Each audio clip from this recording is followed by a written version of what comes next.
Hello, everyone. Welcome to this special college education event. My name is Kelly Kane, and I am a nursing consultant with policy and practice at the College of Registered Nurses. With me today is Brad Walsh, Director of Registration with the college, Julie Wells, Research and Policy Officer, who also led a lot of the work related to Alinity, as well as Michelle Carpenter, who is a nursing consultant with policy and practice at the College of Registered Nurses as well. We have a very timely education event this week. With Renewal well underway, we wanted to provide registrants with information and instructions on how to successfully complete their licensure renewal for the 2024-2025 licensure year. Hey, Brad, Michelle, and Julie, how are you doing? Hi, Kelly. Thanks for having us. Thank you. Hi. Hi, everybody. Hello. Hey, Julie. So first off, Brad, when I log into Alinity, there's a notification right at the top right of the screen about CNPS changes. I also noticed in the December notes from the practice team that there was changes to CNPS as well. Because CNPS is our provider for our liability insurance, this really stuck out to me. So I was just wondering if you could describe to us what those changes are. Sure. Just going to share my screen with everybody there now. So you're right. So the Canadian Nurses Protective Society, or CNPS, is the authorized insurer or who offers professional liability protection to registered nurses and nurse practitioners in this province. And it's a requirement of your licensure piece. So in terms of CNPS, and there have been changes over the last number of years, around how nurses obtain their liability protection. So CNPS had some changes to their own platform. They moved to a new registration system. They had improvements and changes to their website and processes of how a nurse, registered nurse or nurse practitioner obtains their PLP. So CNPS did send out a notification actually to all registered nurses and nurse practitioners who were licensed with the college, as CNPS would have your contact information from previous years when you did your renewal. So there was a notification that was sent out to all registrants, and I've got a copy here up on the screen, on January the 8th. So this was sent to all individuals, to the email address that would have been on file, which highlighted the changes with regards to CNPS for this upcoming licensure year. Part of the change that was initiated by CNPS was that nurses were able to obtain their PLP in advance of doing their licensure renewal. So as part of that process, we all, as registered nurses, have a My CNPS account. So with changes to the CNPS platform, they asked that all beneficiaries, which is the term they use, all beneficiaries would go in and create their new profile, similarly to what you've just done or will do if you haven't already with creating your Alinity profile, which is the college's new registration system. So they sent out the email in January asking people to go in and create their account. And at that time, you could start the process to sign up for your 2024-25 PLP. So in order to have a smooth renewal with the college, if you've got the request is that you have your CNPS done in advance. You've purchased your PLP, so that when you go to do your licensure or renewal, which I'll show you a little bit later on, there's a step where you simply click a button. And if you've got CNPS done, it verifies that you have the appropriate coverage for the college to be able to issue your license for the upcoming year. So dig out that email if you haven't, if you still have it from CNPS. And if not, I will highlight some changes to you on the CNPS site, where you can go and obtain that information. And Kelly, you had highlighted that when you log into Alinity, our system, as a registrant, you will see notifications like announcements. So there is an announcement there regarding CNPS. And if you look at that announcement and follow the links, you can get to the CNPS site. So for example, one of the links in the CNPS brings you right here to the CNPS site, which provides you information about coverage that is part of your PLP. And then there's also a link to the My CNPS site, where you actually have to go create your profile. And that the login for your My CNPS is your email address, and that would have been the email address that was on file for previous years.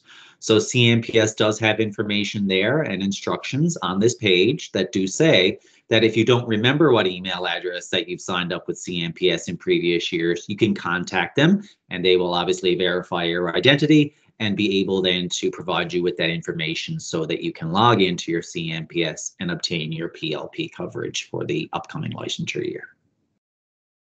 Perfect. Thanks, Brad. Yeah, I remember doing licensure renewal in previous years, and when you were all done and you paid the college, like the system would automatically direct you to CNPS to pay for that. So, but now we do our CNPS first. I guess that's the first step now, because I guess if you try to proceed with licensure renewal, it'll kick you back to CNPS, correct?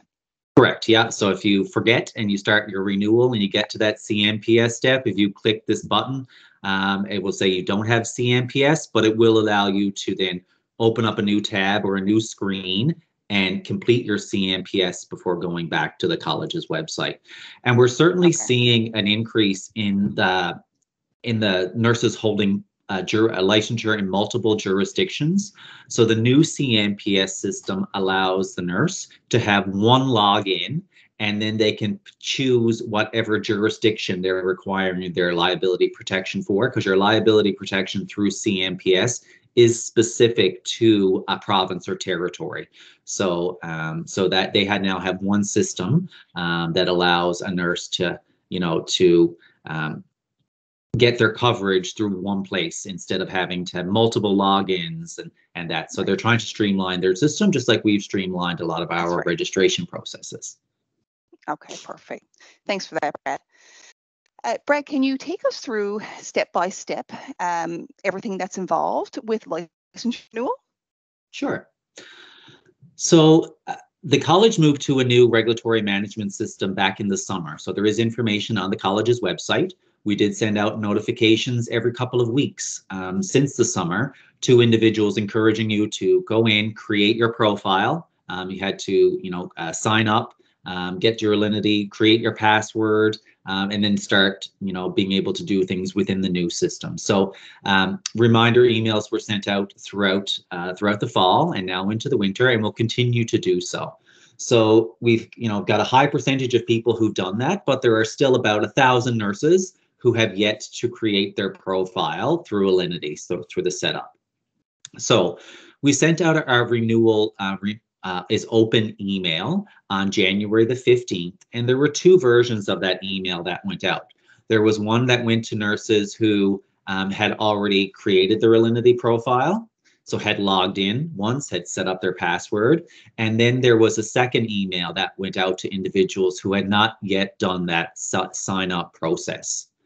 So a copy of, if you have yet to do so, we will be sending out another reminder email over the next day or two to say to those individuals who have yet to renew information about renewal. And that email, if you haven't signed up, will contain information. I'll see a copy here. The email will look like this, and it will have in the email your username. Your username is the email address that is on file with the college. It is not your registration number as it was with the old system, but it is associated with your email address on file. So the email will contain what is your username, and then there's a confirmation link. You will have to click this link in order to create your profile and set up your password. This link is only valid for so many weeks. So the new email that will go out in the next day or so will contain an updated confirmation link that you will be able to follow and to sign up for your account. And what you just showed us there, then that's for people who haven't set up their account yet, correct? Correct. That's the only time you're going to have to do that. Okay. Yeah, you only need to do that once.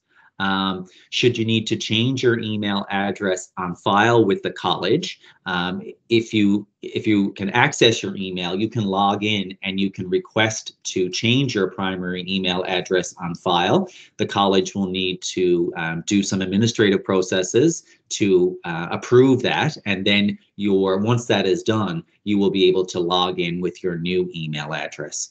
If you have problems with your email address, or are unable to access it any longer, you can contact the college and we will ask a series of questions to verify your identity before we make any changes to your email address on file.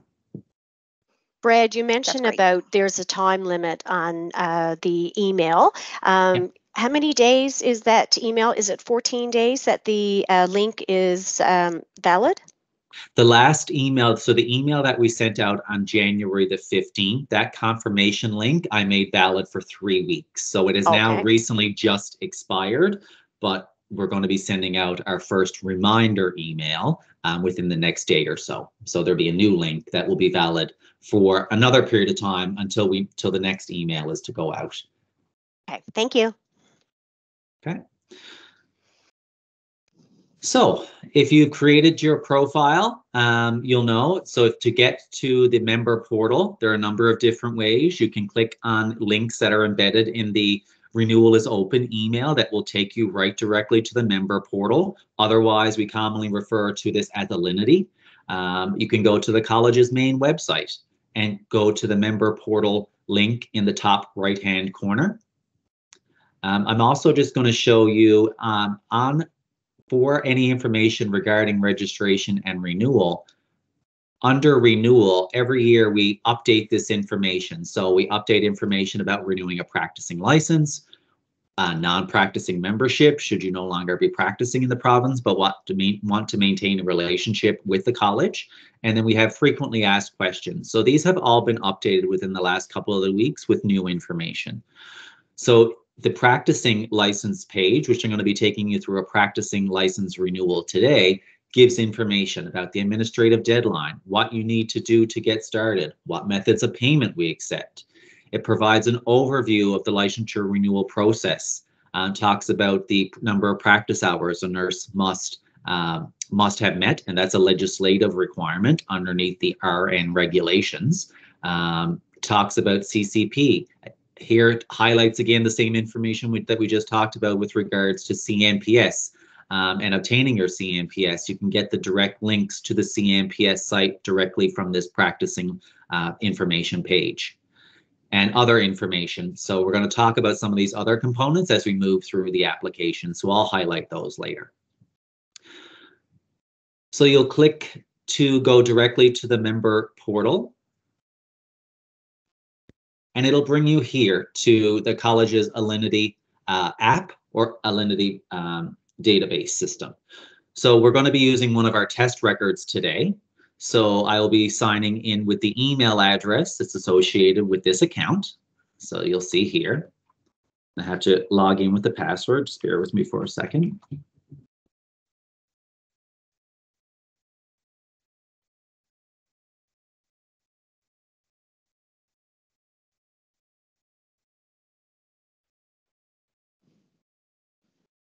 Okay, and this is what the system will look like once you log in. So I had said earlier there were announcements over here on the right-hand side down the screen that will provide information about updated information, talks about today's session that is scheduled here. So we'll put information like that, information regarding the council college election that is happening right now as well to give you more information, licensure membership renewal, and changes to CNPS renewal process. So all that information is there. So as you go forward with your renewal and after renewal, this is where the college will certainly share key information to registrants. The site is mobile friendly as well. So if you're logging in from a tablet or from a phone, you will see the same information. However, it will probably be laid out more linear, like, yeah, it won't be so busy, I guess, on the page. It'll be laid out more in a top to bottom sort of format. So you may have to scroll a little bit more if you're using your cell phone or a tablet. So options down here at the side relate to your learning, to make requests, to download a copy of your registration should you need that for whatever purpose to verify. But today we're going to be focusing on renewal. So you will see complete your renewal for 24-25. Oh, sorry. Just want to add that the system didn't prompt me here, but there's a security feature of the Alinity system that is like multi-factor authentication is another term commonly used. So we are very conscious at the college of making sure that members' information remains private, and we're meeting security protocols and measures that provide for secure data. So you may be prompted, and you will be prompted actually when you go into the system time over time. Every so often, the system will ask you to verify your browser, or will send you a code to your email address. You will then need to go to your email address, copy that code, return to the login page, and you will have to enter that code there. So it's verifying your identity. So that is a common practice now with many different types of websites as we enter an age where cybersecurity is top of mind. So I wasn't prompted here today, but I just did want to highlight that you may have to go and obtain this code and come back to the site and enter it. And you will have to do that throughout the year, as it, every couple of days or every couple of weeks, the system prompts you to do that again. Sometimes it makes me do that if I log in on my phone, like I'm usually on my laptop, but if Right. I were to use a different device, sometimes it prompts me to do that, go into my email and get that code. Yeah, that's a good point, Kelly, because if you're using different devices, going from your work computer, you started at your work computer, and then you transition to home later the day and you do it again, the system is recognizing, it's a different IP address or a different location that this is coming from. So it wants to verify that it's actually you. So, right. So now we're going to choose licensure for renewal for our practicing. So I currently hold an RN practicing license, and I want to renew my RN practicing license. I will note here that if you are a nurse practitioner, and you will see an option there to renew your NP practicing license. So a nurse practitioner holds actually 2 licenses with the college. You hold a nurse practitioner license, but you also hold a registered nurse license. And that's based upon the way the regulations and act are written, in that an individual who's a nurse practitioner must be a registered nurse in order to become an NP. So if you're an NP, you are renewing your NP license. The system will automatically renew your RN license as well. If you are an individual who, for whatever reason, you are an NP, but you only wish to renew an RN license for the upcoming year, please contact the college, the registration department, as we'll need to do something with your profile in order to facilitate that. But we assume if you're an NP, you're going to be renewing your NP license for the upcoming year. If you are no longer practicing, so if you're retired, taking leave of absence or another type of leave, and you wish to get a non-practicing, you can choose so here. And I'm not going to go through that application today. It's components of it are very similar to the practicing license application. There's some slight differences.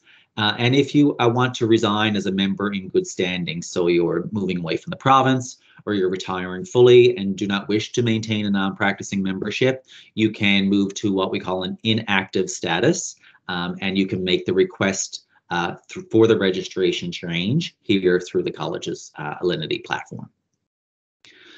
So we're going to start with renew practicing.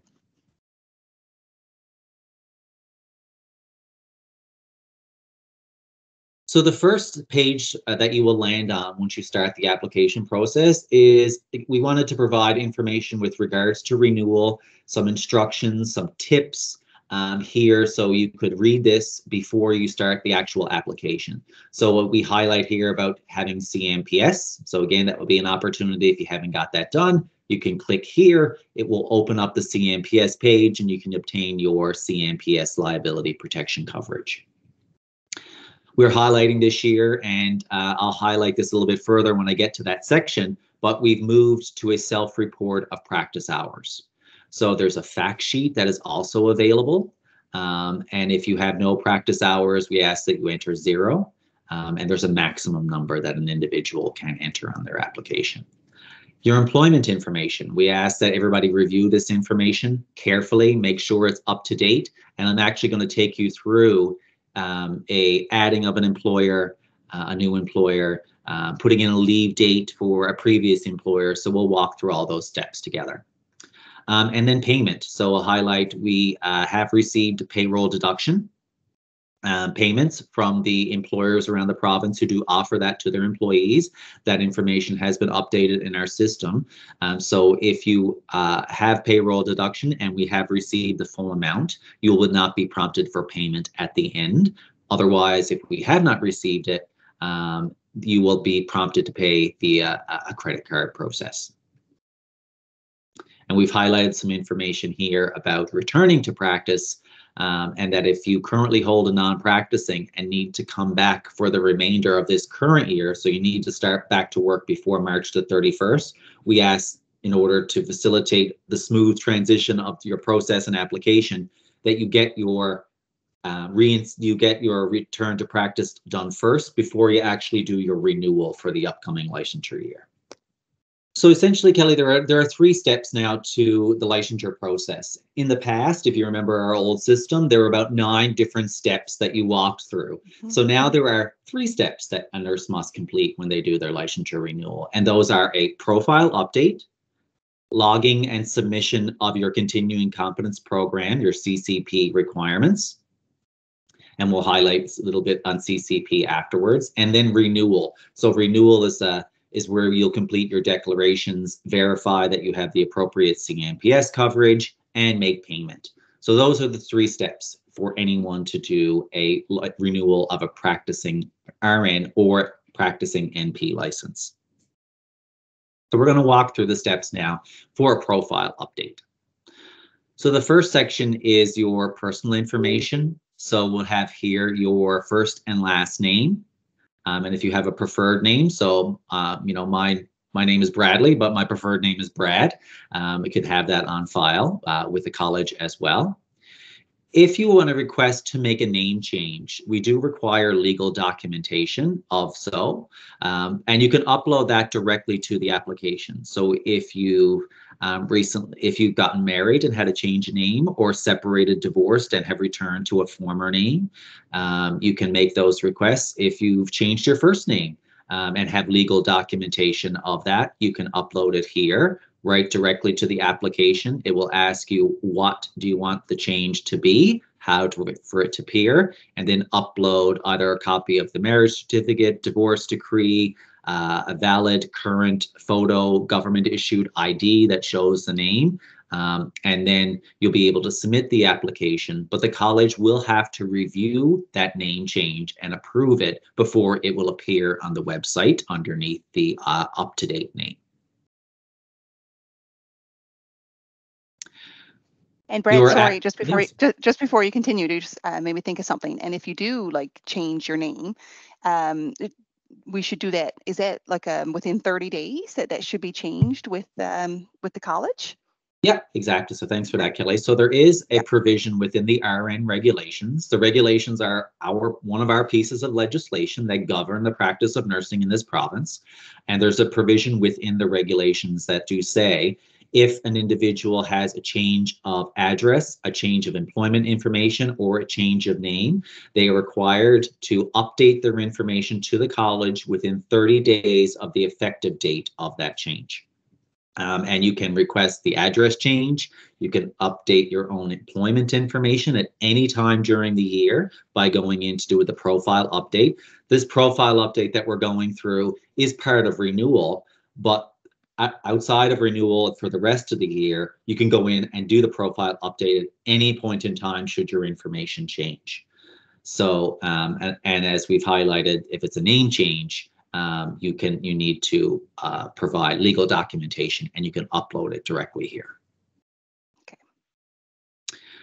Your address, should you have a change in address, you moved locations, you can update that information just by clicking the Add button and then typing in the new information. So As you may be aware, the college office has moved to 1033 Topsail Road. So, and you'll see some of the fields in terms of addresses as you start to type will fill in, and then you're able to select the appropriate response. Your phone number, a phone number needs to be on file with the college, and then the email address. If you're requesting a change in your email address on file, you would update that information here. The college will receive your request. It will need to be reviewed by registration staff, and then once approved, we will update the email address associated with the file. So education. So this would be your basic nursing entry education. So either your diploma or your Bachelor of Nursing degree, whatever was your entry level program, will be here. We did have just a highlight to some people because we've had the question.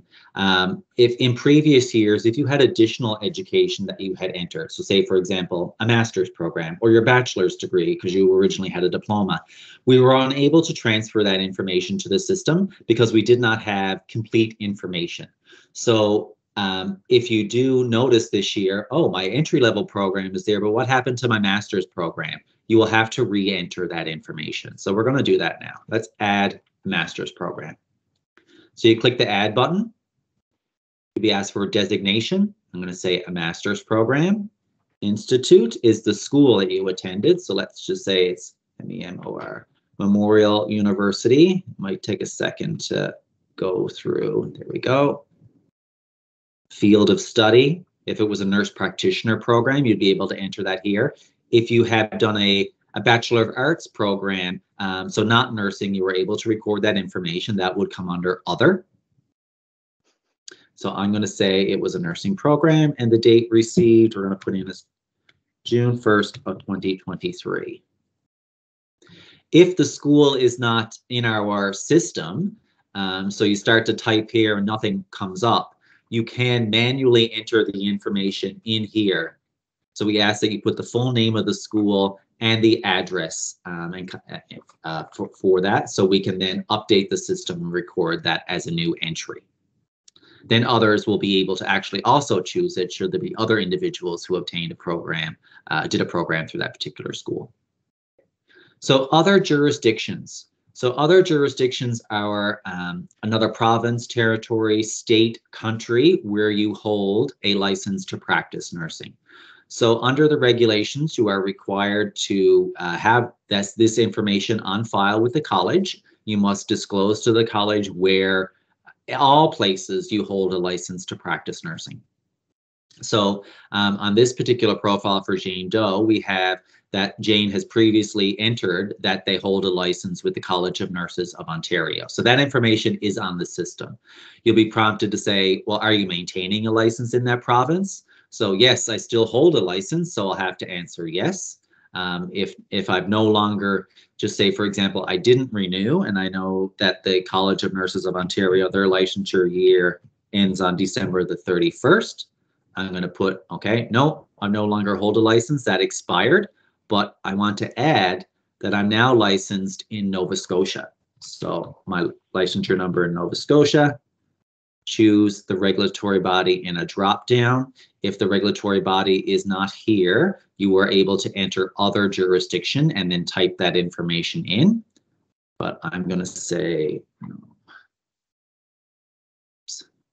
Nova Scotia College of Nurses, and the effective date, I got a license there on October 1st of 2023. And you can add as many jurisdictions here. You can, I know there are some nurses that hold a license in every jurisdiction in Canada, so the system will allow them to add multiple jurisdictions.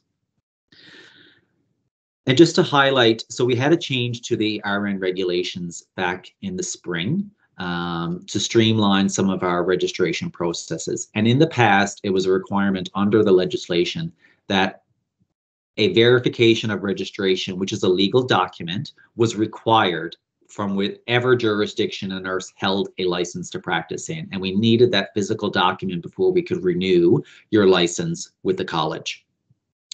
So the changes to the regulations now took out that as a requirement, but we still have the ability. We may request, and we're able to use online verification as well. So what'll happen when you enter a jurisdiction, like this one here for Nova Scotia, is that when the college receives your application, it will need to go for an admin review. So that's one of the registration staff review your application. We'll look to see, all right, this nurse has entered that they're now licensed in Nova Scotia. We're able to go to the Nova Scotia College of Nurses website and use their online verification lookup, just like we have a member lookup, and verify your licensure status in Nova Scotia.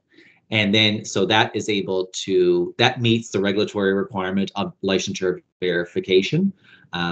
If, however, we do require a hard copy verification, college staff would notify you. And in most cases, or I should say, yeah, usually the only time where we require a hard copy verification is if you've had a recent disciplinary history in that jurisdiction, and now we require more information than we can obtain through the online lookup.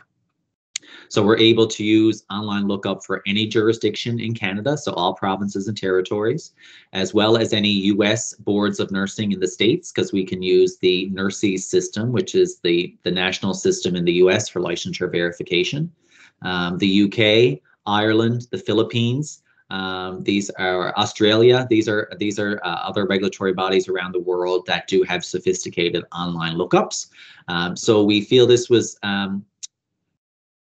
a benefit to a lot of people doing the renewal, that they no longer now need to wait several weeks for a document to be sent from that jurisdiction to the college. So it's going to speed up processing times, and so that the nurse is able to have their renewal done in a more timely manner. So we feel that that's a new benefit, and we're happy that that change is realized this year for this first renewal. So under the employment section, so your employment information that is on file with the college from previous years will display. So you're able to make changes, you're able to add an employer, remove an employer, providing an end date. So we're going to highlight some of those things now. So for Jane's account, the first thing is verifying your employment status.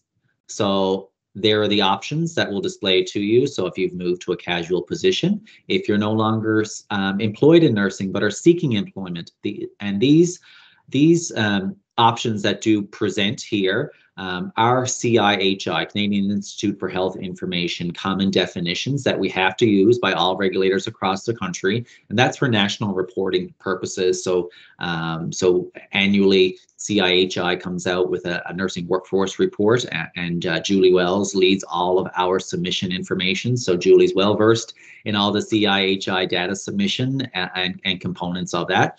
So verifying your employment status is the first step here. Then reviewing what is your employment information on file with the college. So if nothing has changed, you will need to say, no, I don't want to make any changes to that employer. However, for demonstration purposes today, we're going to say, yes, I've changed with that employer. So I'm going to say, yes, I need to make changes. And I'm going to say that I'm no longer with that employer. I'm going to say that I finished up on December the 31st. So new this year as well, I've highlighted that we have moved to a self-report of practice hours model. So self-report of RN practice hours is quite common. We were actually the last jurisdiction in all of Canada to move to a self-report model.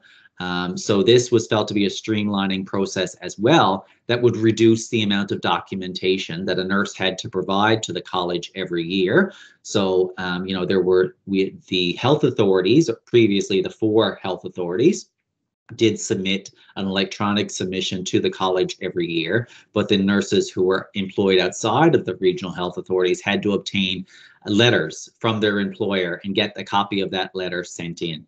So we have developed a fact sheet.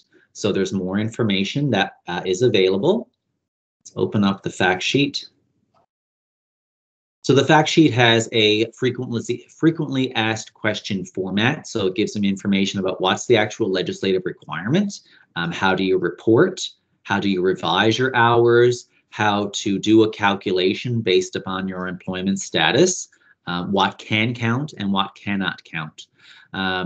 So the college did send out communication probably about the 16th of January after renewal had opened with regards to some changes. So anyone with a practicing license should have received this information. So given that council approved the move to a self-report model in November, we do recognize this to be what we call a transitionary year, and that for this year, nurses can estimate their number of hours as they best can with the information that you have available to you to report your number of practice hours.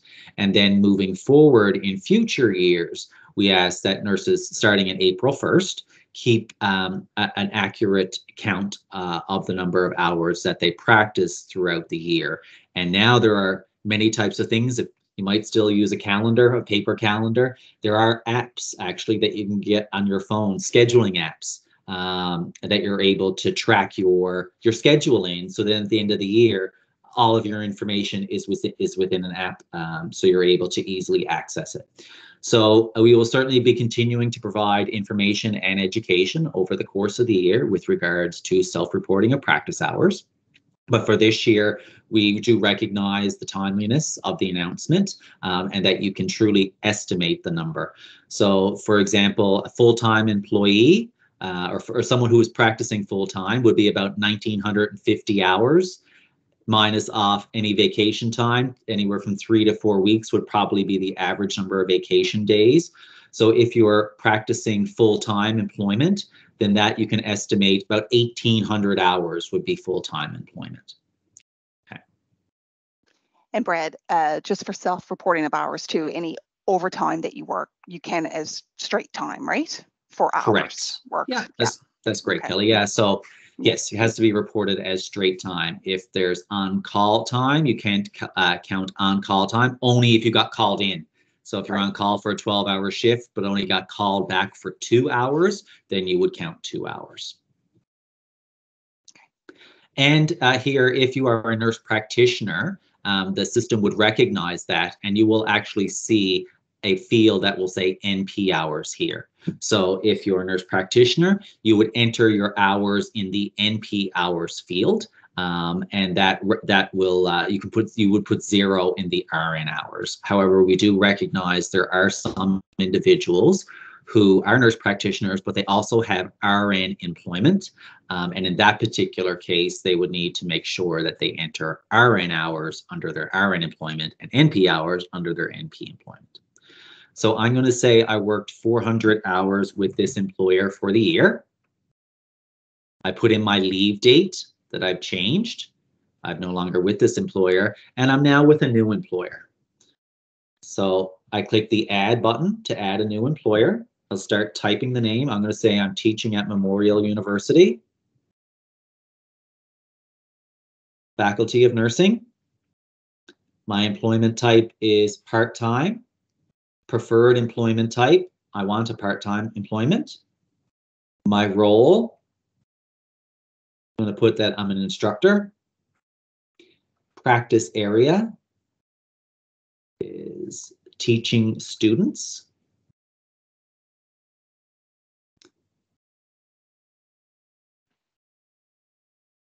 Telephone number, the date that I started was 2024, January the 2nd. I'm still with it, so I leave the end date blank. Contract type, I'll say that I'm a temporary employee, but whatever would be the appropriate based on your employment status. And this is a new question we are asking for any new employer that gets added to the system now moving forward is this organization a staffing agency or a travel nursing agency? So in this case, no, it is not.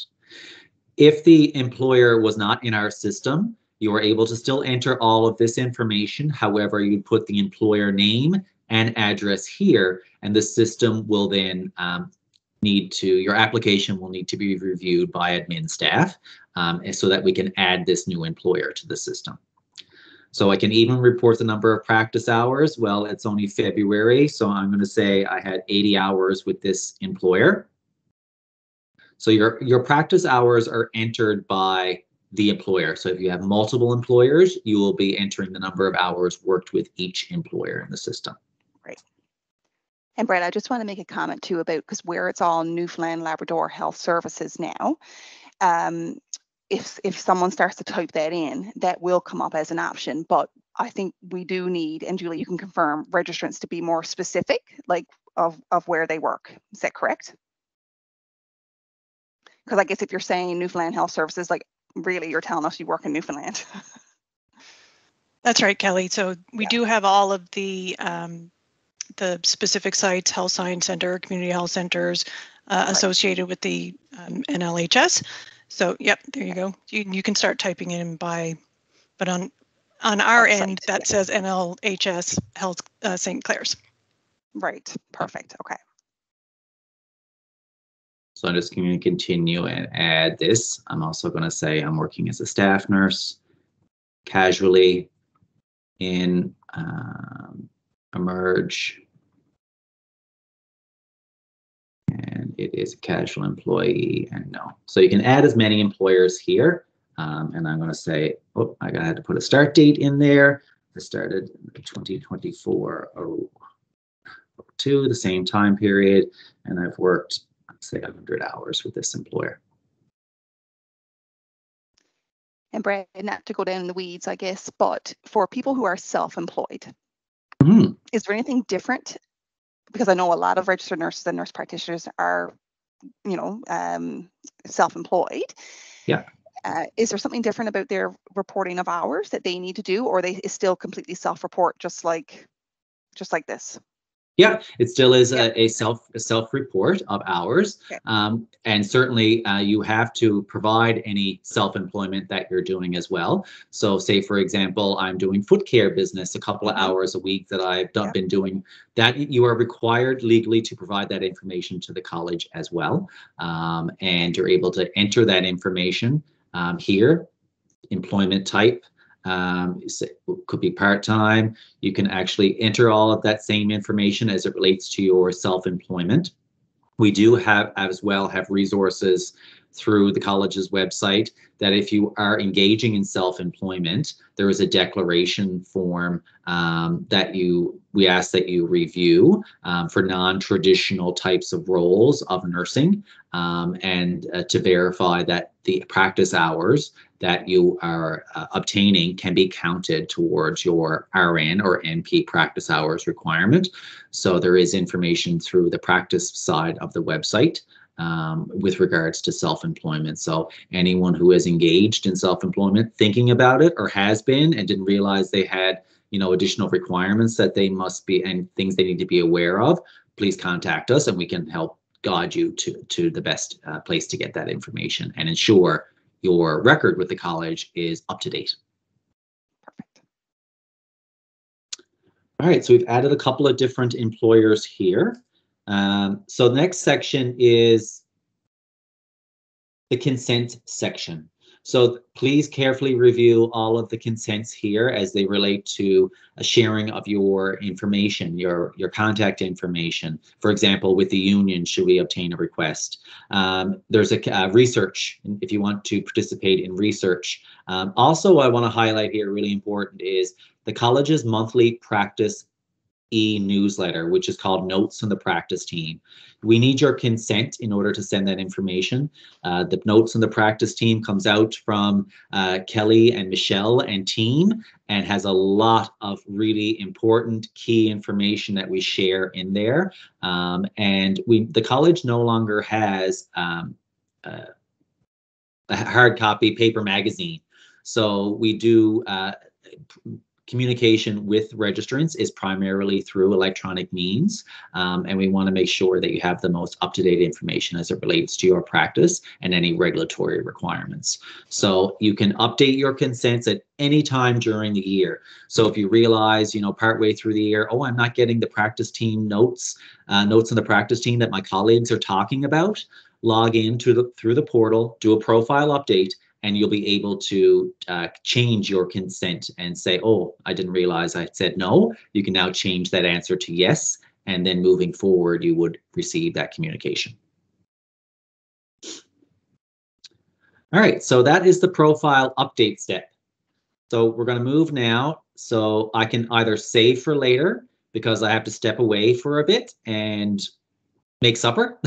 And I want to return to my renewal application later. If you click save for later, when you log back in, all of this information will be saved. But I'm ready to go today. So I'm going to go to the next step. And Brad, I know the next step is going to take you to CCP, which I know Michelle is going to talk a little bit about. But before we do that, there were some questions related to the topic that you were in, if it was okay if I just address those. Yeah, certainly. So the first question that we had was, is somebody on maternity leave and they're planning to return to work in September 2024. So when she goes to, when he or she or they go to renew, should she renew a non-practicing? If she's returning in September. Yep. So that is, if you're away on leave, any type of leave, the college does not require you to hold a practicing license. Yes, you can certainly choose to renew a non-practicing membership. The cost of a non-practicing membership is $48.30. But then prior to returning to practice, you would need to make sure that you go in and reinstate your practicing license. So you would need to do that, in advance of your return. So you don't want to find yourself in a situation where you return to practice, you don't have a license, and now you've been working without a license and you're subject to unauthorized practice fees and possible disciplinary action if you work for greater than 3 shifts without holding a license. So yeah, you can certainly, if you get a non-practicing, you'd pay the $48.30. Then when you go to come back in September, you would pay the difference, which would be the licensure fee, the $412.47. We would minus off the $48 that you have paid, and you end up paying, I think it's about $364 that you would pay at that time. And you would need to obtain your CNPS prior to you coming back in September as well.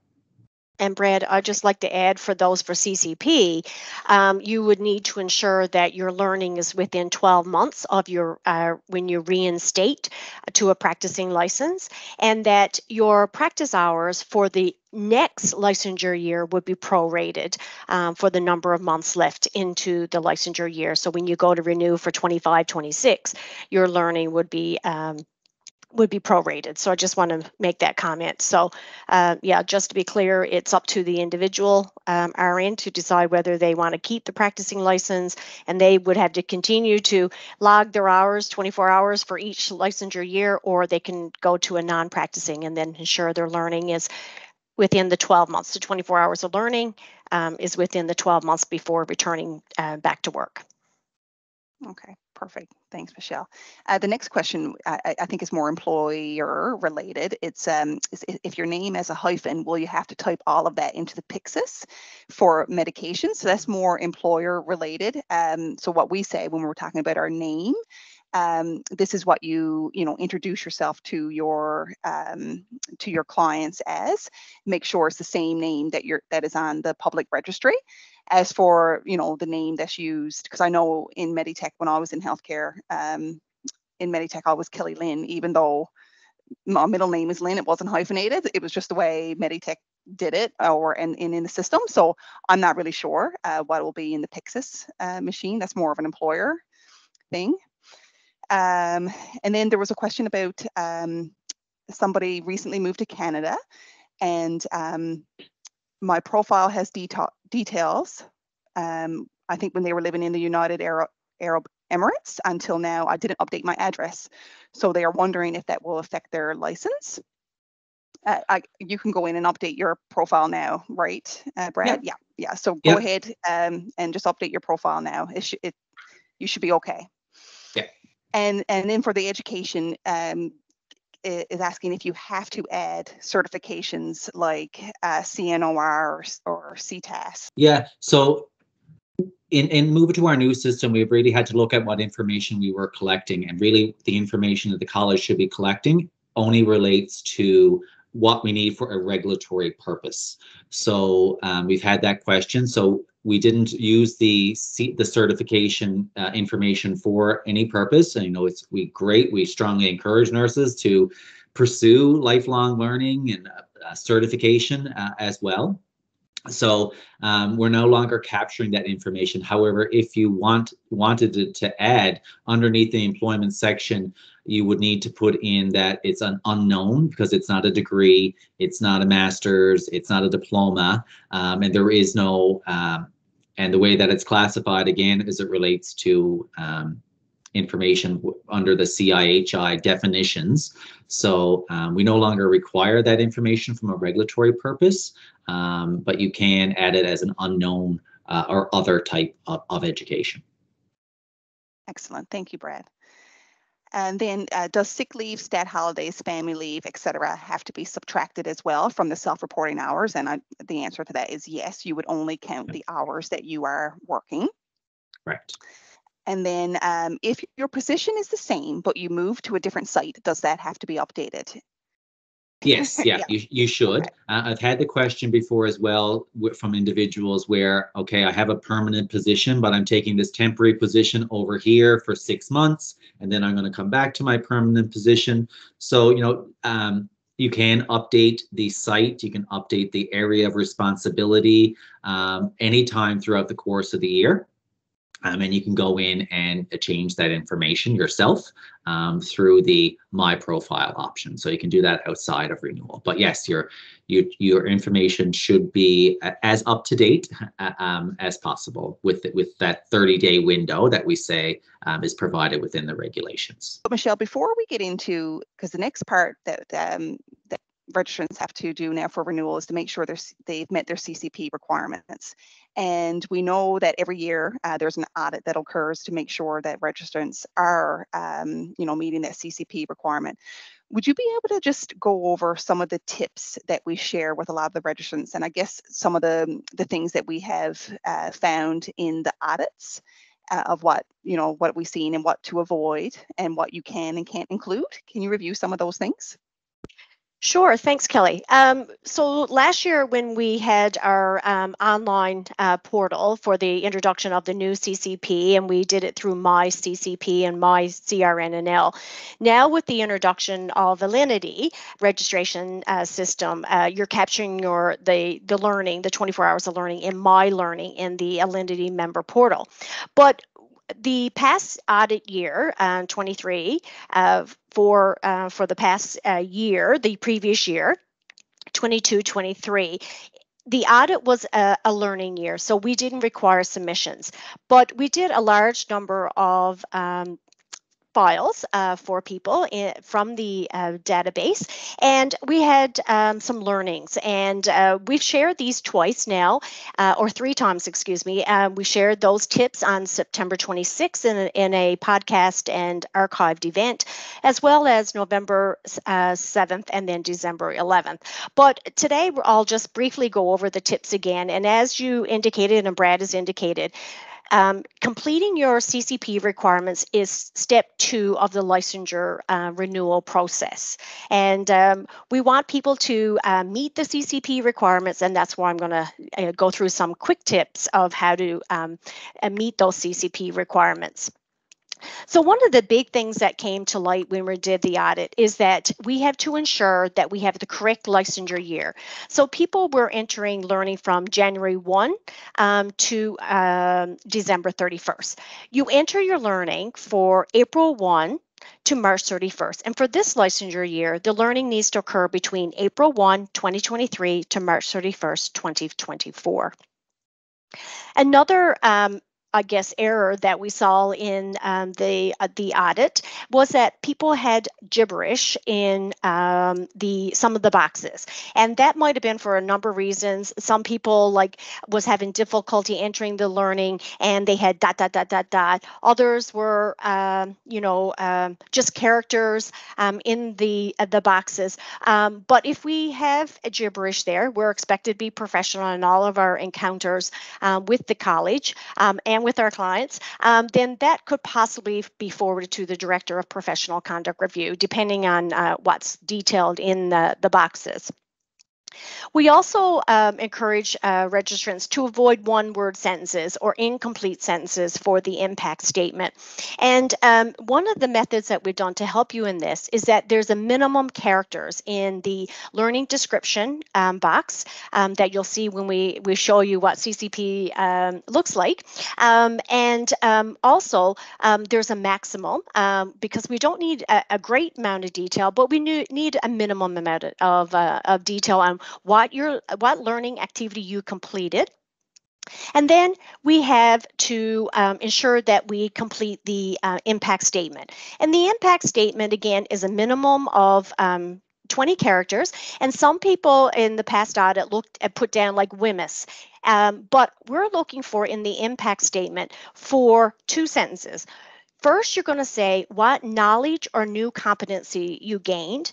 And then the next requirement is what's that immediate impact on your nursing practice? And we'll show you an example a little later in the session. So again, you have to have at least 20 characters, and spaces all count. So, you'll see when I do the example of what an impact statement looks like and what a learning activity description looks like. Also, learning must be related to your professional practice or your practice setting. Now, that's not to discredit if you're working on a career ladder and you're a frontline RN or nurse practitioner and you want to pursue like a nurse educator position or a clinical educator position, or you wanted to be a manager and you completed courses to allow you to add those and to seek further positions, then you can certainly include those as well. Again, as I said, I just want to stress the impact statement indicates 2 things: new competencies or knowledge gained, and then what's the immediate impact on your practice. Because we've had a large number of practice calls since licensure renewal opened and throughout the fall as people have been learning how to enter their learning in My Learning. And one of the I guess the issues that we're finding is that people are telling us what new knowledge they gained or what new competency, but they're not indicating what was that immediate impact on your practice. So if you learned about a new pump to do IV medications, well, by learning that knowledge in that competency, then how's that going to affect your practice immediately when you go back to work on the floor? So these are the things that we need in that impact statement section. Also, you need to reflect on what constitutes a learning activity. So nursing duties are not learning activities. For example, if you're checking a med cart, at midnight, one of the duties that you have to perform that night is to, ensure that all of the medications on the crash cart are, up to date, there's none expired. Well, that is a nursing duty. But what about if you come upon a med that's on the crash cart and you're not familiar with that, and you go to your e-therapeutics or you go to up to date and you learn about that medication and what the indication is, then you can certainly include that. There shouldn't be any duplication of learning unless there's new learning. So one of the questions that we get a lot is about the RQI or the new CPR sessions that the NLHS has instituted. And, when you do those practice sessions and you repeat the exam, unless there's new learning, when you do those subsequent from the, watch the video, do your exam, and then practice the first time, unless there's new learning, then you wouldn't count that. So if you did 2 sessions on, for example, cosmetic procedures, and it could be on injection of Botox. And you've done those 2 times throughout the year, and there's no learning in the second one, then you wouldn't include it. But if you've had new learning or you've gained a new competency, then you certainly can certainly add that. As if you read an article and you read it the first time, and okay, this is the new knowledge that I've gained, and you go back in 6 months and say, okay, yeah, I'm going to review that again, and there's new learning, then add that. Otherwise, you wouldn't count it twice. This is one of the questions. The next bullet is preceptorship, mentorship, teaching, supervision. We get asked that a lot. What can we count if we're a preceptor or a mentor, or we're teaching a course, or we're supervising nursing students? It's only the prep work. So it's the time that you take to review policies. You might look up a manual for an IV pump, or you may review the policy and procedures on the platform that NLHS uses. That's what you use when you're demonstrating to a nursing student or a new nurse to your unit, or you're doing providing a lecture. You are the subject matter expert. You're not learning while you're providing that information. But if you are, reviewing best practices, evidence-informed knowledge to provide an education session on a topic, then you can certainly include that. And if you have any questions regarding this, reach out to us.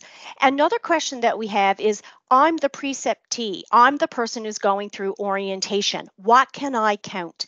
Well, it's the time that you count is when you're learning. So if you're reading, like I said, you're reading policies, you're with the RN who's demonstrating how to do a wound care in the unit that they're working, that's learning. But if you at some point are independent and you're by yourself performing your nursing duties, that's not learning. But if you take the time to go and look up a disease process in UpToDate, absolutely use that time. I guess people were a little bit frustrated last year with moving to an online portal, and even just experiencing the new CCP program. In the summative evaluation, it was used as a forum to address professional practice issues.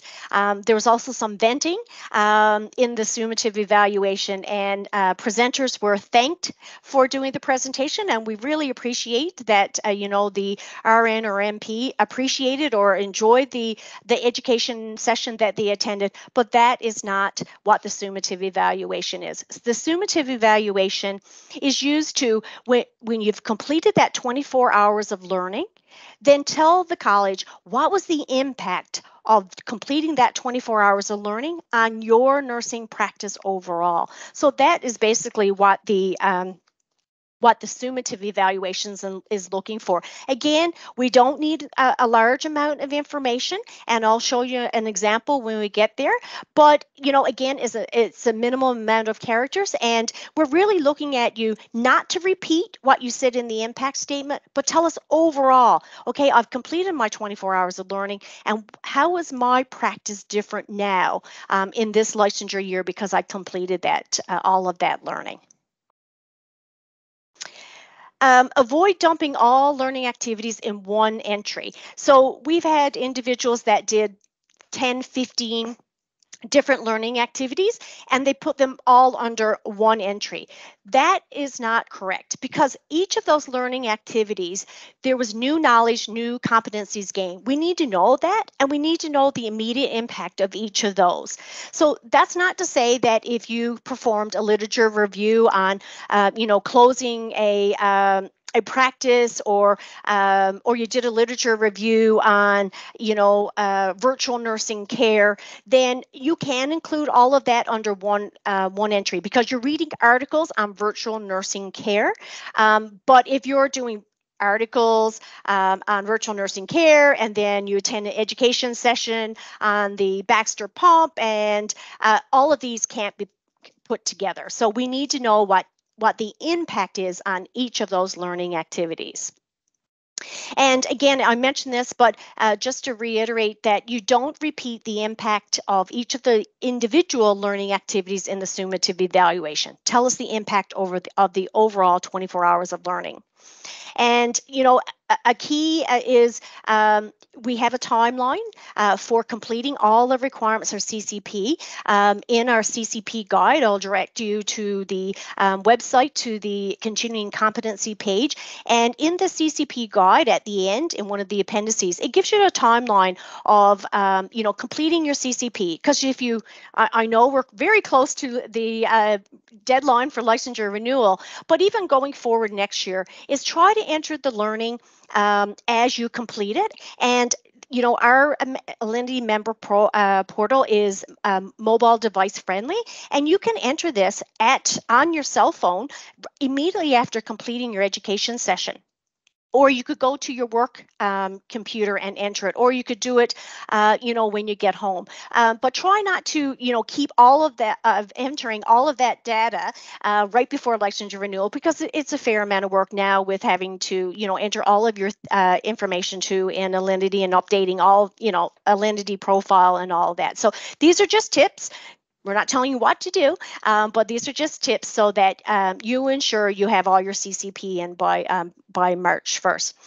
Just wanting to let you know that by waiting to March 31st to enter this, if you encounter any issues, it could be significant ramifications if you encounter issues, because if you do not have your practicing license by March 31st, you cannot work. And if you practice after March 31st on April 1 without a license to practice, a practicing license, then there could be an allegation laid against you. So really important that that you enter all of your learning and all of those steps for licensure renewal, you know, before March 31st. And, you know, there's many steps. As I said, there's 3 steps, and then entering all that CCP. That's a lot to do if you wait until, you know, 10 o'clock on March 31st.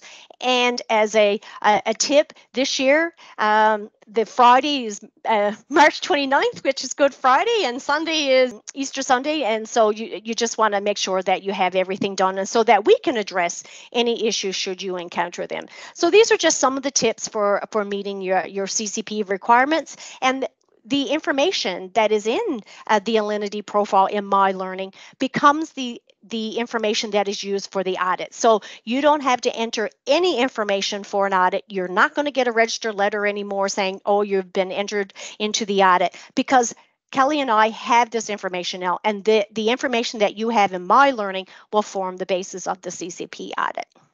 So Michelle, what I'd like you to do now is to briefly review how you enter in learning activities in your learning profile in Alinity. While you're sharing your screen there, Michelle, there's just a question that came in about so if before July, when we went live with Alinity, if anybody had any learning activities entered in the old My CRNNL, that information should have transferred over into Alinity. I know mine did. I had some in the old one, and when I went in to sign into Alinity, my things that I've already logged, it came over. So that should be what happened, right, for registrants? It should have, but for some reason, some of it didn't, and Julie can speak to this as well. And if there's any issues, they can, you know, the registrant can reach out to us. So I would think that for the majority, it did, but Julie would be able to answer that better than what I can. Sure. There was in the beginning, in the early days when we did launch Alinity, it did take a while to get a lot of that information from the old My CRNNL CCP section imported into Alinity. But my understanding is that it's there for everybody now. But if you log in and you go to My Learning and what you had previously entered wasn't there, just reach out to us, because we still have access to the old data, so we can share it with you, and then you can enter it into Alinity. Perfect. Thanks, Julie. So now I'm into the Alinity member portal, and so as Brad indicated, to access your CCP log, you go through the left-hand side to My Learning. So I'm clicking on that. So I'm going to show you an example now. If you look at my registration year, I made a mistake in July that many of you have made, in that you chose the wrong registration year. So I went in and chose 22-23, and I had to have Julie to withdraw that learning plan, and as many have had myself and Kelly do that for them. So for entering your CCP, it's for April 1, 2023 to March 31st, 2024. So you have to choose 23-24 registration year. So this is what my CCP, or the CCP cycle, My Learning, looks like. So a good tip is when you go in to enter your learning activities, ensure that the CCP cycle says 2023-04 to 2024-03. If it says 22-23, you know you're in the wrong learning plan, and it will allow you to submit. But when you go down to the bottom and hit the submit button, it won't allow you to submit anything further. So then that's when you need to contact Kelly and I, and we will delete that plan. So ensure that your CCP cycle says 23-24. So in the requirements, it will say that you require a minimum of 24 hours. Now, as I said, if you're on a non-practicing membership and you reinstate, you will be prorated. And that will be contained here in this section of how many hours you'll need to renew for the upcoming year. I required 24 hours of learning. Now, you'll see that I have 45 hours and 30 minutes, and my status is met because I have everything inputted. We are only requiring you to enter 24 hours of learning. It allows you to capture more than the 24 hours only on the last entry. If you are at, for example, 21 hours and your next session is 20 hours, it will capture that, and it would go then to 41 hours. So my last session, I attended a conference in Montreal that was 5 days, and it allowed me to go over. As I said, in your activities, we have you for your learning activity. I'm just going to give you one example. And because you can go back and refer to how to enter your CCP requirements on our sessions that we've recorded on November 7th and December 11th, podcast or archived events, and you can find that on our archived event page on the CRNNL website. So for the learning activity, you put in your completion date when you completed the learning activity, and there is a calendar for you. You enter your hours, and you must enter minutes. So if it's 5 hours exactly, then enter 0 minutes. The learning activity description, what did you do? It requires a 20 character minimum with a 300 character maximum. And so for me, my learning activity was NCSBN's, the National Council of State Boards of Nursing, Virtual Advanced Practice RNs Roundtable. My learning impact. So what did I learn, and what was the immediate impact on my practice? Again, requires a minimum of 20 characters and a maximum of 1,000 characters. So my learning impact was, during this roundtable, I learned that the COVID-19 pandemic significantly reshaped NP practice, and that telehealth is being used to provide care in substance use disorders. I also learned about the new core competency framework, which has 6 core competency domains and performance domains. The new knowledge will assist me in my work with NP regulation. In addition, as a lead for NP practice at the college, I need to keep abreast of best practices and track new trends. It will also assist me in my work with assessing IEN applicants' credentials from the US. So that's just one example of what a learning activity, the entry of a learning activity should look like. As you can see, as I scroll down, I've entered all of my learning activities, which came to 40, 45, and 30 minutes. But then, as the minute that you submit all of your learning, your 24 hours of learning, and you hit the submit button, the summative evaluation box drops down. And this is where you describe the overall impact that all of the learning activities you logged on your nursing practice. Consider how your practice changed or how your learning supported your practice. So just as an example, one of the paragraphs that I wrote is that this year my learning has exposed me to new technologies, and as a result I feel less intimidated when I have to learn how to use new technologies in my role. This year the college has implemented the new Alinity member portal, College Connection podcasts, and new platforms, and I've been gaining some savvy in using these new software platforms.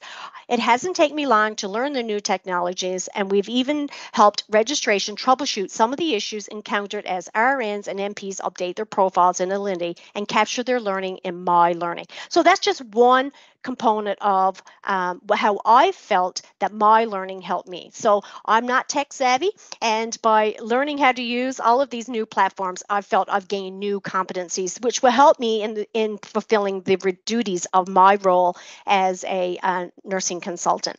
So you will see that there's an edit, and again, I have this all completed. So at any time before you complete all steps of licensure renewal, you can go back in and edit your learning activities. And one more tip I want to give you is some people are making mistakes when they're entering their learning activity, and they've gone back and they're not sure how to get rid of that learning activity. Well, the key is you can't, okay? Unless you notice it before you hit submit, then you may be able to take that out. If you've hit submit, then you won't be able to. All you have to do is zero out the hours, zero out the minutes, and then because the learning activity description and learning impact requires a minimum of 20 characters, just put in that you've entered this learning activity in error, and that should meet the requirements. So that's just a quick tip. So again, I just want to reiterate that if there's any questions on how to complete the CCP requirements, you can reach out to Kelly and I, or you can watch those archived events on our webpage for November 7th and December 11th. Perfect. Thanks so much, Michelle. And before we leave the CCP conversation, and we'll finish up there now with Brad. But we do have a question here from someone about, it's a common question that we receive. So what happens to CCP for learning completed in March? So CCP is entered by the end of February. We have the administrative deadline of March 1st. But if any learning occurred in March 2024, is it not applicable for next licensure year? And I know that, the learning for next licensure year has to occur from April 1st, and we say to March 31st, but we do recognize that the administrative deadline is there of March 1st. I don't know, Michelle, if you want to speak to that. Or yeah, I can, yeah, and then the other two can add if yeah. they wish. So this process is with the amend deadline has been in place since 2015, and the ability to enter learning up to March 31st has been with the program since it started in 2010. So learning must occur within the licensure year, so you can't carry over, unfortunately. You can capture your learning for March in the Alinity member portal, but you may encounter that amend deadline.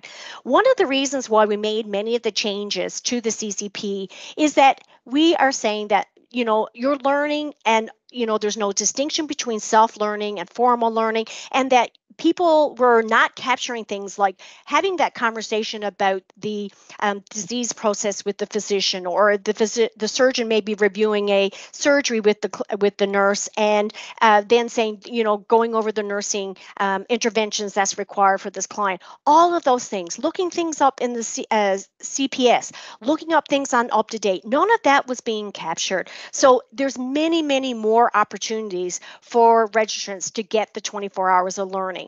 And we've been talking to clinical educators that maybe they may want to switch their, education in March so that to January, February, so that people can get that. But there's many, many opportunities for people to get the 24 hours of learning.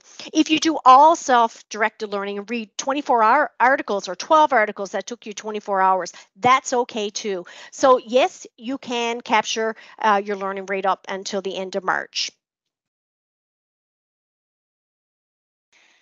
Brad, I think just to take us through the final step for Sure. licensure renewal.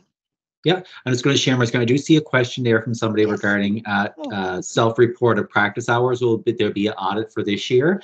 No, there will not be an audit as such. We're going to develop our audit process for the upcoming year. However, for the vast majority of the health authorities or the zones now, we will still for this year be receiving the hours submission from the 4 HR regions.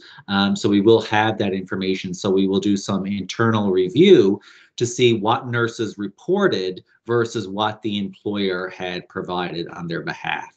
So won't be an audit as such. We're going to use it as more of a learning opportunity and to do follow-up education with nurses throughout the course of the year. So there won't be a full audit for practice hours for this current year. Okay, excellent. Thanks, Brad. All right, so Michelle had done a great job in showing you some tips as it relates to CCP. I will, however, note that if you start the renewal process for your license and you haven't yet logged your 24 hours or whatever the number is that you're required to do, you can do it right here within the CCP step of your renewal application. You don't need to go back to My Learning. So here in this case, on this test account, so I pulled over. I actually, while Michelle was speaking, I entered an entry for an additional 7 hours here. So I've got that information in, entered the learning impact, and then the summative evaluation appeared at the bottom section.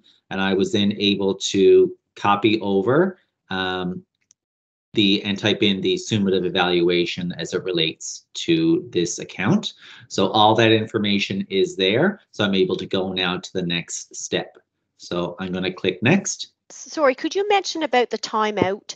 Sure.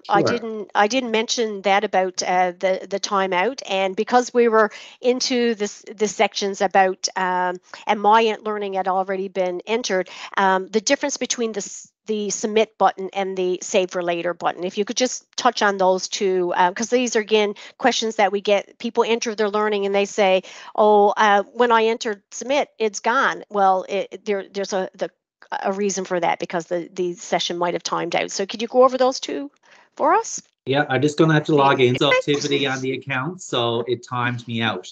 So I didn't click to go to a new page. I didn't click save. So because of that, I've been timed out. So be aware of that as you're doing your entries for your CCP. I just needed to find the.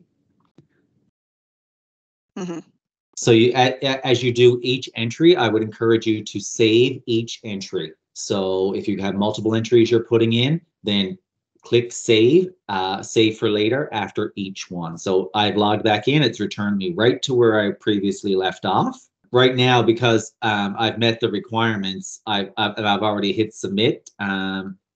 Oh no, this is for the renewal. I think in the My Learning, it might look a little bit different. There's a submit versus save for later. Now that I'm actually in renewal, next we'll submit and we'll submit my CCP and bring me to the next step. So there's a save for later or submit. So if you're going to be returning, you can click here. It saves your information. Submit actually submits the attempts to submit the CCP. So I'm going to go next here. And as Michelle highlighted, it's 20 minutes. So 20 minutes of inactivity. If you haven't moved from one page to another page, that's a security measure. That's a best practice in terms of, you know, if you walk away from the computer while you're in the middle of doing something, there has to be a certain amount of a timeout feature. So should that somebody come and sit down to the computer, they're unable to do anything. That's, you know, quite common in any type of activity, but it's set for 20 minutes within the Alinity system. All right, so it's brought me now to the final step of my licensure renewal, which is called Renewal here on the application. So here's where we're going to first see the CNPS section. So there's a click me button. This is the information that CNPS has provided to us to embed within the application. So if you've got your CNPS liability protection done already, if you click this click me button, this is a test account, so this test account doesn't have CNPS. It's come back to say, no, I don't have it. So that's how I would know, oh, I don't have my CNPS. I need to go out now to the CNPS site, pay my PLP, obtain it. then come back to the application, click me, and then this step will turn green once you the system instantly gets that verification back that you do have PLP coverage. The next section is declarations. So these are questions that were required to, you're required to answer underneath the legislation. So if you have been criminally convicted under the Criminal Code, Controlled Drug and Substances Act, or other similar penal statute in another jurisdiction for which you have not previously disclosed to the college. So if you've had a conviction of driving under the influence or another type of conviction, you're actually required underneath the legislation to disclose that information to the college immediately when it happens, when you're convicted. If there's a charge that hasn't yet led to a conviction, you don't have to report anything to the college until it becomes a conviction. And then if you're licensed in another jurisdiction, we do have to ask a question. Are you currently under review, suspended, revoked? Are there disciplinary procedures commenced in that jurisdiction? You're required to disclose that information to the college. So in this case, for both questions, I'm going to say no. If you were to say yes to one of these questions, it does allow you to provide additional details. Your application would need to be reviewed by the college, and college staff will follow up with you if additional documentation, clarification, or other information is required to proceed with review and approval of your application. And then there's the declaration step. So read each of these carefully. So you're required to answer yes to all of them. The application will not let you submit until you declare each. So I declare that I will adhere to the standards of practice and the code of ethics. There's information here again to highlight that there's certain requirements underneath the regulations that you should immediately notify if you have a criminal conviction, or we've highlighted here earlier today, the 30 days, you've got to change your name, address, employment information, or disclose if you've had disciplinary procedures. Consent to confirm any information at the college, to confirm any information as it relates to your renewal application. And there's a privacy statement here about how your information is used by the college. I can save and submit and come back later if I want. I can withdraw an application. Oh, I've gotten to the end. Now I no longer realize, oh, I don't need a license for next year for whatever reason. You can withdraw the application, but we know in most cases you will be submitting. Right now I'm getting the error for CNPS because I'm unable to verify. However, if the CNPS was green, I would get a confirmation screen that my renewal has been submitted to the college. If there's no reason that for my application to need an admin review, and I'm as a payroll deduction, your license will actually instantly process. And you will have your practicing license status. If, however, some type of admin review is required, so for example, you've changed your name and you've uploaded that legal documentation, or you've added a new jurisdiction that you're now licensed in Nova Scotia, and the college needs to actually verify your licensure status is in good standing. Once that step is done, which will probably take a couple of days by the college to have that done, and once we approve your application, if you are payroll deduction, the license will instantly process once we approve it on our end. However, if you're not payroll deduction and we finish the admin review, approve your application, you will receive an email that will say your renewal has been approved. However, you now have an outstanding invoice that you need to pay. So you're required then to log back into the system, pay your licensure fee, which is $412.47. And then once you pay that invoice through the college's portal, your license will instantly process and you will have a practicing license for 24-25. I will quickly show you the member search of the website. So once your licensure status is updated, you'll be able to, you and or your employer can verify your licensure status online. So I'm going to actually look myself up because I've renewed my license already and it has been approved. So we'll go to the member search section of the website, which you can get to the top right-hand corner. The search public directory will bring you to our Alinity public directory. It's taking a moment to load. And then you can search, right now you can search by name. So you can look yourself up by name.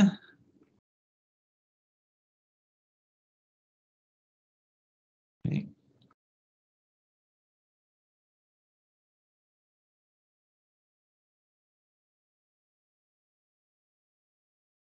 All right, so you can see that it's showing me that I have a current practicing license for the 23-24 year, but here underneath this little I symbol, it says my future registration, which is I already have my practicing license issued for April 1st, 2024. The details section, if I click on the details, it gives more course details. So it does show my current registration. It does show my future registration. And if I had any specialization, so say, for example, as a nurse practitioner, has specialization for Suboxone and or methadone for opioid use disorder, that will be listed there. In the future, as you know, the college has approved RN prescribing, and there's a whole process that an applicant will go through to become an RN prescriber. Once we have start issuing those specializations, it will be listed there. Or if a nurse has any conditions on their license, so say, for example, somebody with an interim license 2, or someone who's participating in our supervised practice experience program called SPEP, they had conditions of supervision. So that would have listed that they have a condition on their license. So this is where you can go to verify your license, and we will be expanding on the information that will be displayed to the public in the coming months and years. Right now, it's got your initial registration date, and the old member search did have some additional information. So once we have a full year of getting up-to-date information, employment information, where nurses, other jurisdictions where they're licensed, new information will be made available through the public display as it's required underneath either the regulations or there are requirements under the college bylaws about what information needs to display to the public directory. So that's the steps for renewal. Perfect. Thank you, Brad. That was really, really helpful. I do see a question there from someone in the chat box, and it's related to CCP, I believe. They resigned from their job in May of 2023, and they do have some hours, but not 24. How do I relate other hours that I have gotten to my profession when I am not working? And this person is planning, this person is planning to get an inactive license. So I'm assuming a non-practicing license. Okay, so in our CCP guide, or the CCP framework, it talks about, when you're on a non-practicing membership or you resign and you want to come back, you're thinking about it. Your learning has to relate to your professional practice, as we said, or your practice setting. But if for those, who are off on leave, you're off, you're expected to be keeping yourself up to date. So that may be one of the impacts that you can relate to, is that, you're thinking about coming back. I'm, a labor and delivery nurse. I'm off on mat leave, and I'm coming back in 18 months. First, all of my learning must occur within 12 months of returning, getting your license to practice. So if you're coming back in August of 2024, all of your learning must be from, the 12 months leading up to August 2024. So it's 12 months previous. So that's one key thing. The other thing is I'm coming back to work as a labor and delivery nurse. So the learning I'm undertaking while I'm off is preparing me to come back so that I can provide safe and competent and up-to-date practice. I might have learned about new best practices for labor and delivery. So those are some of the reflections and impact statements that you can use to explain why you've chosen these learning activities to meet your learning needs of returning while you're off. And it doesn't matter if you're on mat leave or you are on a non-practicing membership for whatever reason. Then those are some of the reflections. And if you have any questions about that, reach out to Kelly and I, and we can help you through that. And Brad, I don't know if you want to just mention, because it says I've resigned from my job. I was thinking they resigned from their registration. So yes, and so if they're getting a non-practicing license, for those, I'll give you an example. Those who are on mat leave, and usually mat leaves now are 18 months. For the first 6 months, you have a grace. Then you need to start thinking about, you're coming back. The learning needs to be within the 12 months so that you can start, capturing it, what you've done in those 12 months, so that you're getting ready and you're going to be current and up to date to return to work. So I hope that answers your question. And there's lots of educationists out there that's applicable to every registered nurse or nurse practitioner. Like, I'm just thinking about CNPS has a lot of education sessions related to documentation, related to social media, those sorts of things. That's applicable to everybody. We have a lot of education, archived education events, as well as podcasts related to things that speaks very generally to nursing practice, that's applicable to everybody as well. So it doesn't have to be, right to your work setting. It can be applicable to your professional practice in general as well. And there was one question there from in the Q&A before we finish up. Someone that resigned from their past employer in November, and they worked 1,600 hours in 2023. Right now, they are not practicing, but looks like they're going to start working again in March of this year. So that's within this licensure year. Sounds like they have a license. They're going to start work again within this licensure year, and they're looking at renewing their practicing license right now. They can certainly renew their practicing license for 2024, 2025. It is open, and it sounds like they held a practicing license in 2023, 2024 because they were working. They resigned in November the 8th. So if I'm not understanding something there with your question, feel free to reach out to myself or Michelle. Or registration as well, and we'll be able to help you out. But it sounds like you're going to continue on in your nursing career. So yes, renew. And renewal is open right now for the 2024-2025. When you go to do your renewal, say when you retired or resigned from that employer back November of last year, and in the old system you went in and removed that employer and changed your employment status to say not employed, not seeking employment. And however, if you haven't, that employer may still be listed on your profile. And if you want to report your hours, then you would put in the end date, which we did earlier in one of the examples, and you can still report your hours. Or you can go in and add that as an employer, put in a start date of whenever you started, even if it was 5 years ago, and your end date was November of 2023, and then you can add the practice hours for that employer for that year. Outside of renewal, moving forward, and this is addressed in the fact sheet as well, if you want to report practice hours, because we're only going to permit self-report of practice hours during renewal, or if you are non-practicing and you're coming back and you're reinstating. However, if you outside of renewal, you won't be able to add practice hours through the update your profile feature. However, that's addressed that if you want to edit your practice hours, or if you want to previously reported or add new practice hours from a previous employer, you would notify the college in writing of the employer of the number of practice hours that you're self-reporting, and college staff will manually update your record outside of renewal. Excellent. Thank you, Brad. And for those who renew a non-practicing license today, let's say for 2024, 2025, but come back in September, will they be credited that I think it's $48? Yes. Yep. You would pay, Okay. I think it's $364. I might have $364.17, yes. I believe, is what Okay. you pay. Now, so there is a non-practicing over 65 fee, which is a reduced fee if a person is over the age of 65. They pay $34.52. So that person would have to pay the difference. They pay a little bit more when they're returning, because you have to pay the full amount of the $412.47.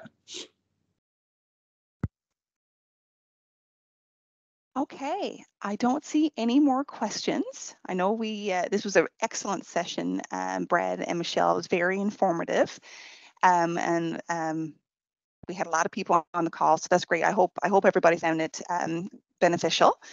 And like I said, if you run into any issues as you start your renewal, feel free, reach out to registration as well. If any questions related to CCP, certainly reach out to Michelle or I, and we're happy to help. To add ahead, that Brad. within the next day or so, we will be having a short instructional video that will be posted to the website as it relates to how to do exactly what I went through today in a much shorter format. It'll be anywhere from say 5 to 10 minutes maximum, and we'll give so nurses when you're doing a renewal who haven't attended a session such as this one today, they can get the same information in a more condensed format. So that's going to be posted to the website within the next day or so. And Kelly, I was going to mention that notes from the practice team is going to come out by the end of the week. And so there will be information there on licensure renewal and requirements about CNPS and CCP and all that. And I want to remind RNs and NPs is beneficial in those consents that you sign up for notes from the practice team, because just reading the notes from the practice team can be used as a learning activity. And we include a lot of regulatory information, but also clinical information, because as a regulator, we can't share that information on our website, but we have partnerships with key partners within our organizations, and a lot of clinical information comes to us. So we want to share that with RNs and NPs. So a great way to get information is through that notes from the practice team that comes out the first Monday generally of the month. And because of all registration, we're kind of delayed a little bit this week, but generally it's the first Monday of the month. And this has great information, and that can be used towards your 24 hours of learning. Excellent. Thank you. Thank you, Brad and Julie and Michelle. And I hope everybody enjoys the rest of their day.